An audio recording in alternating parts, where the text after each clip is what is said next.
వాళ్ళు చెప్పడానికి ఏమో పేరు 3 మంత్రులు అంట. ఏం మిగడ అనుకున్నారన్న ఈడ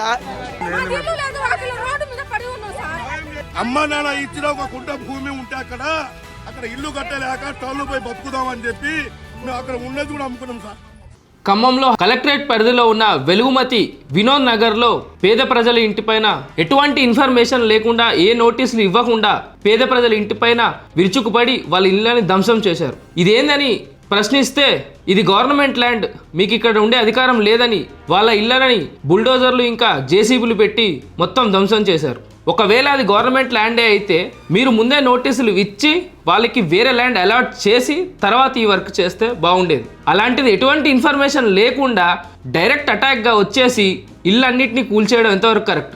పైగా వాళ్ళ ఇంట్లో సామాన్లు పిల్లల పుస్తకాలు తీసుకున్న టైం కూడా ఇవ్వలేదు, ఎక్కడికక్కడ ధ్వంసం చేసేసారు. ఇంకొకటి, ఆ ఇల్లులు వాళ్ళు అప్పులు తెచ్చుకొని కట్టుకున్నారు. సో ఇప్పుడు మీరు కూలగొట్టడం వల్ల ఫ్యామిలీస్ మొత్తం రోడ్డు మీదకి వచ్చేసాయి.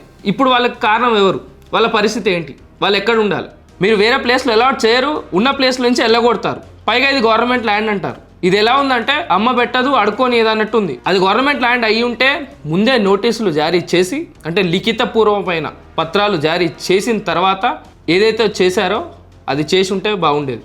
కానీ అలా కాకుండా డైరెక్ట్ అటాక్గా వచ్చి వితౌట్ ఇన్ఫర్మేషన్, వితౌట్ నోటీసులు వాళ్ళ ఇళ్ళ మీద పడిపోయి చెరువుల ఒడ్డు మీద పెద్ద పెద్ద కాలేజీలు, ఇన్స్టిట్యూట్లు కట్టి పెద్ద పెద్దగా నడిపిస్తూ ఉంటారు. అది బఫర్ జోన్లు ఉన్నా చెరువు మధ్యలో కట్టినా సరే ఆ ఇంట్ల మీదకి జేసీబీలు, బుల్డోజర్లు పోవు. ఈ పేద ప్రజల ఇంటి మీదకి ఎందుకు పోతున్నాయి? ఏదైతే వెలుగుమతి వినోద్ నగర్లో జరిగిందో పేద ప్రజల ఇంటి మీదకి వెళ్ళి వాళ్ళ ఇంటిని ధ్వంసం చేసేసి వాళ్ళ పేద ప్రజలందరినీ రోడ్డు మీదకి తీసుకొచ్చి కూర్చోబెట్టింది. మరి ఇప్పుడు గవర్నమెంట్ వీళ్ళందరికీ వేరే ల్యాండ్ ఇచ్చి వాళ్ళకి న్యాయం చేస్తుందా? లేకపోతే గవర్నమెంట్ ల్యాండ్ వరకే అవసరం ఉంది కాబట్టి మేము గవర్నమెంట్ ల్యాండ్ కోసం పనిచేస్తా అని గవర్నమెంట్ ల్యాండే చూసుకుంటారా? గవర్నమెంట్ ఫామ్ అయిన కాంచి ఇల్లులు కూలగొట్టుడే తప్ప కట్టుడు ఎక్కడ అవపడతలేదు.